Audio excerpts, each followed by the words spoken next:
எழுதி வச்சுக்கோங்க, book mark பண்ணி வச்சுக்கோங்க. அன்றே கணித்த சாட்டைன்னு பல பேர் அன்னைக்கு சொல்லுவீங்க. இன்னொரு ஒரு மாசத்துல விஜய் வேட்பாளர் பட்டியல் வெளியிட்ட உடனே பல பேர் வெளியேறுவான். பல பேர் தன்னுடைய சமூக வலைதளங்கள் எழுதுவான், நான் எவ்வளவு செலவு பண்ணேன், இவெல்லாம் வேட்பாளரா, நீங்க சாதி அடிப்படையில் கொடுக்குறீங்க, நீங்க மத அடிப்படையில் கொடுக்குறீங்க, நீங்க பணத்தை பார்த்து கொடுக்குறீங்க, புசியானதுக்கு பணத்தை கொடுத்தா சீட் கொடுத்துருக்கீங்களா, இப்படி பல குளறுபடிகள் தாவேக்களை உருவாக்குறதெல்லாம் நீங்க பாருங்க உருவாகும். ஏன்னா வேட்பாளரா கிடைக்கணும், சீட்டு கிடைக்கணும், நாம எம்எல்ஏ ஆகணும் அப்படிங்கிற கனவோட வேலை பார்க்கறான். அவனுக்கு நாட்டில் நல்லாட்சி வரணும், மாற்றம் வரணும், இயற்கையை காப்பாற்றணும், மொழியை காப்பாற்றணும், நம்முடைய இன மொழி பண்பாடு கலாச்சாரம் காப்பாற்றப்படணும் அப்படிங்கிற எந்த கனவும் தாவேக்காரனுக்கு கிடையாது. தான் ஜெயிக்கணும், விஜய் ஜெயிக்கணும், ஆட்சிக்கு வரணும். எதுக்கு வரணும்? திமுகவுக்கு மாத்தா நாங்க வரணும். திமுகவை ஏன் மாத்தணும்? திமுக செய்யற தவறுல எந்த தவறு நீ சரி பண்ணுவ?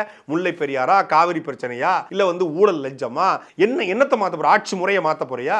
எதுக்குமே பதில் இருக்காது. நாங்க வரணும். எதுக்கு வரணும்? நாங்க வரணுங்க. எதுக்குடா வரணும்? நாங்க வரணும். எப்படியாவது வரணும். அழுதுருவான் அடுத்த வாரம் கேட்டீங்கன்னா.